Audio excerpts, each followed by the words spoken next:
strike that we've been working on is the jab. When you jab, when you have a partner or even just the sticks, okay, or somebody that can hold the stick for you. So the key is this: to get your 10,000 repetition, don't forget what you did before. So I was doing the footwork. Now I'm gonna jab while I'm doing my footwork. I come back to the center, switch. Now I'm doing the same thing. So as opposed to having, when you jab, I want to make sure my hand is already there. So this way I can get used to the footwork on jabbing and switching, or just hold two blades. You can hold two blades and jab with the right, jab with the left. And you notice whenever I jab, my other hand stays on the center of my chest. Okay? And when it stays on the center of my chest, I make sure that the blade is out and back. Blade out and back. Blade out and back. So these are the main things that you want to work on a jab. And notice that my jab is basically just putting your hand out there, because whenever you jab and you're going to put this on a person's face, their first reaction is to counter it. So when they block, I'm all ready for my next one. I'm all ready to grab and pull. Okay, so I'm all ready to grab and pull. And basically, if you go like this, they're gonna respond with one hand, then you're in with the other.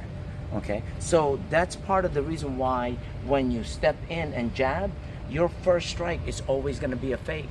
So when you practice on jabbing, so make sure you step in, jab, and notice my hand. I'm just trying to time it that when this leg lands, I'm jabbing. Okay, this is the what we call saksak grip, where you can jab, and basically what you're doing is baiting. But if he let me, I'll go straight through.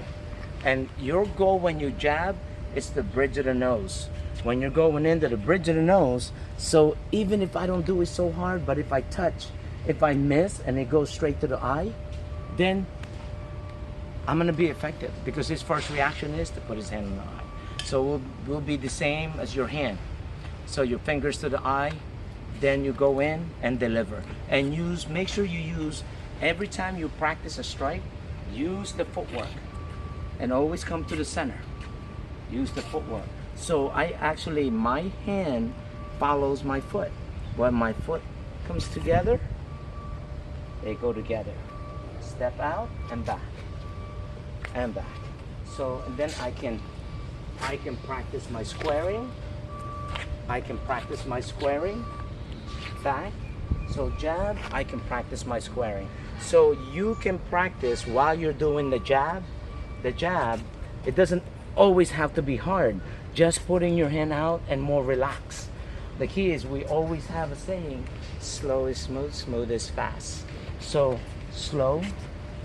And when you go slow, instead of going like this and back, you start learning the timing.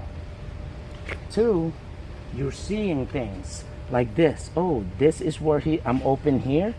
Now I see why it's here. So if he pulls out a blade and thrusts to the center, so see, this hand can drop. If he switch and pull with the other, then my other hand, it's already there.